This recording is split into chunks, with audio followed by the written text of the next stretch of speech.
Have you ever trusted someone completely, only to realize the betrayal was deeper than you could imagine?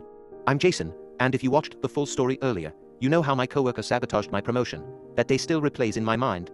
I thought once the meeting ended and HR gave me a vague apology, the tension would fade, but it didn't. Walking into the office felt like entering a battlefield I had no map for. Every hallway whispered rumors, every glance felt like judgment. I tried to focus on my projects, but my ideas were ignored or subtly redirected to him.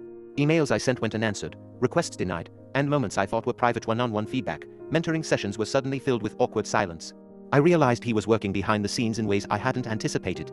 HR, too, seemed to give him the benefit of the doubt whenever conflict arose. It was quiet, almost invisible, but it stung. Every day, I replayed conversations. Did I miss a sign? Could I have done something differently? My confidence wavered. Even my closest colleagues, who I thought were allies, seemed hesitant, unsure, or distant.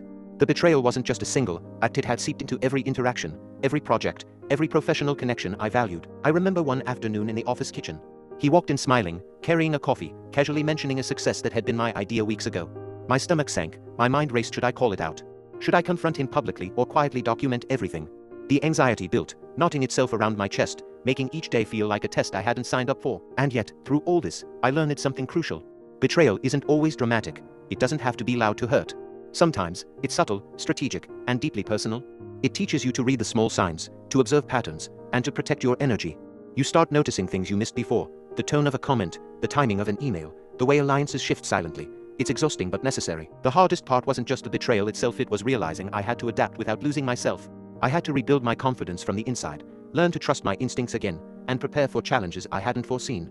It wasn't easy. Some days, I doubted if I was even in the right place. But slowly, I found my rhythm. Small victories, completing a project without interference, presenting an idea that was acknowledged, reminded me I still had control over my work and my responses. Looking back, I realized the only control I truly had was over my actions and mindset. I couldn't change him, or the office politics, or the subtle manipulations that followed me everywhere.